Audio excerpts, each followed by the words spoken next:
On today's episode of Luthorville, we'll be answering the question, are dust devils cursed? Ah, dust devils. Every shaman can tell you, modern man is far removed from the primal knowledge of our ancestors.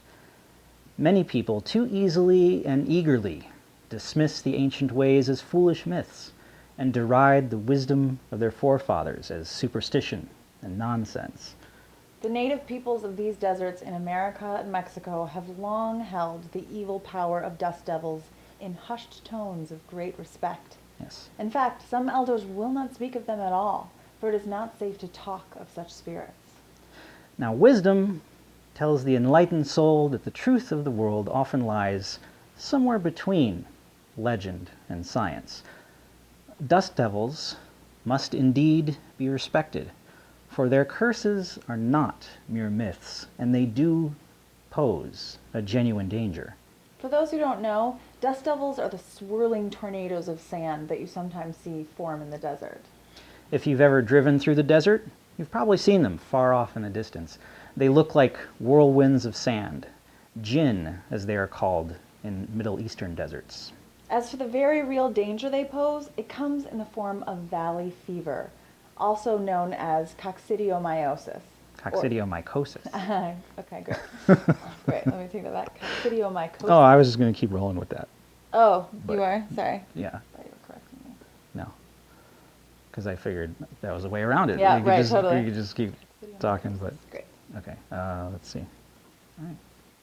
As for the very real danger they pose, it comes in the form of valley fever, also known as coccidiomycosis, or cocci for short, which is a disease caused by the fungus Coccidiotis immitis. Damn you! Why did you give this all to me? As for the very real danger they pose, it comes in the form of valley fever, also known as coccidiomycosis. God damn. Okay. Coccidiomycosis. You got it the first time. I totally did. Okay. Yeah, Coccidiomycosis. All right. Yeah. Okay. As for the very real danger they pose, it comes in the form of valley fever, also known as coccidiomycosis, or cocci for short. Which is a disease caused by the fungus Coccidioides immitis, which lives in the soil of the desert regions of the Great American Southwest. See, the winds of a dust devil can potentially carry aloft spores from this fungus, spores which can actually remain dormant for 70 years, waiting in the sand.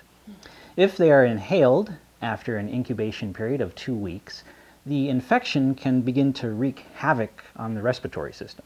Once infected, the disease may manifest repeatedly, causing skin ulcers, abscesses, bone lesions, swollen joints, heart inflammation, urinary tract problems, and meningitis, which can lead to death. The respect our elders showed to the evil spirits and dust devils is not a mere legend. The very winds of the desert can kill you. But it's really not all that bad. Once you get infected, most people develop a lifelong immunity, and 40% of patients don't even know they contracted the disease. The mortality rate is actually very low. Only about 4% of patients die from it. In fact, the mortality rate of pneumonia is about 3 times more deadly than valley fever. So it's not really something to even worry about. Yeah. But it sure does make for a dramatic story, doesn't it? Yes, it does. So seriously, if you're ever out in the desert and it's really windy, and 1 to 3 weeks later you develop cold symptoms and you can't figure out why, you might have caught valley fever. Go to your doctor, tell them what happened, get it checked out. But don't go making funeral arrangements right away. You'll probably be just fine. Yeah. Luthorville is an educational series inspiring kids and adults to become excited about innovations in science and technology by documenting the design and construction of a Mojave Desert homestead called Galatea Meridian.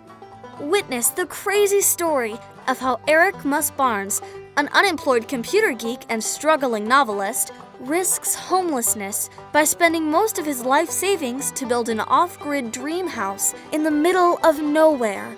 Having purchased vast acres of the Old West, can Eric find a stable job and create his home before his money runs out?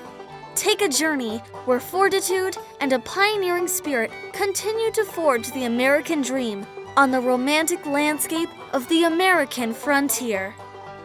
Thank you so much for watching this episode of Luthorville. Make sure to subscribe and share this video with your friends. And remember, if your ambitions don't scare you, They're not big enough.